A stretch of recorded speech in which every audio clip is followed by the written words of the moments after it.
Deus sabe o que faz, sabe o que tira, sabe o que traz. Nada nos planos dele é em vão. Aquilo que não é bênção é lição. Por isso, é preciso confiar.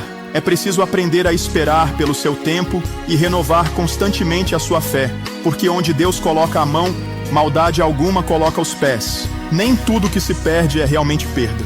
Muitas vezes, é Deus limpando o caminho para que você avance sem peso desnecessário. A vida nem sempre segue o roteiro que você escreveu, mas sempre caminha no plano que Deus desenhou. E o plano dele é perfeito, mesmo quando o coração não entende. Quem confia em Deus descansa, porque sabe que o controle não está nas mãos do acaso, mas nas mãos do Criador. Então, mesmo quando parecer difícil, não desista, não questione, apenas confie. O que é seu chega no tempo certo. O que não for, Deus remove para te proteger. Onde Deus cuida, o mal não alcança. E onde Ele age, o impossível acontece.